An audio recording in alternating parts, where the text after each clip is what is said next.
തക്കാളി എങ്ങനെ പച്ചക്കറിയായി? ശരിക്കും തക്കാളി പച്ചക്കറിയാണോ അതോ ഫ്രൂട്ടാണോ? തക്കാളി ഒരു ഫ്രൂട്ടാണ്. പക്ഷേ നമ്മളെല്ലാവരും തക്കാളിയെ വെജിറ്റബിൾ ആയിട്ടാണ് കണക്കാക്കുന്നത്.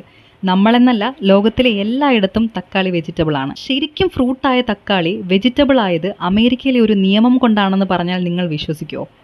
അതെ, 1893 അമേരിക്കയിലെ സുപ്രീം കോടതിയിൽ തക്കാളി പച്ചക്കറിയാണോ അതോ ഫ്രൂട്ടാണോ എന്ന് തീരുമാനിക്കാനായിട്ട് ഒരു കേസ് ഉണ്ടായി. ആ സമയത്ത് അമേരിക്കയിൽ പച്ചക്കറികൾക്ക് മാത്രമാണ് താരിഫ് അഥവാ നികുതി ഉണ്ടായിരുന്നത്. പക്ഷെ ഫ്രൂട്ട്സിന് നികുതി ഉണ്ടായിരുന്നില്ല. അപ്പോൾ ജോൺ നിക്സ് എന്ന് പറയുന്ന ഒരു കച്ചവടക്കാരൻ, പുള്ളി തക്കാളി ഇറക്കുമതി ചെയ്തിരുന്ന ആളാണ്.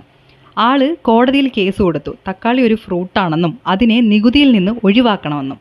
എന്നാൽ കോടതി വിധി ഇങ്ങനെയായിരുന്നു: തക്കാളി മറ്റെല്ലാ ഫ്രൂട്ട്സിനെയും പോലെ വെറുതെ കഴിക്കുന്നതിനേക്കാളും കറികൾ ഉണ്ടാക്കുന്നതിനും സൂപ്പ്, സലാഡ് എന്നിവയിലുമാണ് ഉപയോഗിക്കുന്നതെന്നും അതുകൊണ്ട് തന്നെ തക്കാളി ഒരു വെജിറ്റബിൾ ആണെന്നും സുപ്രീം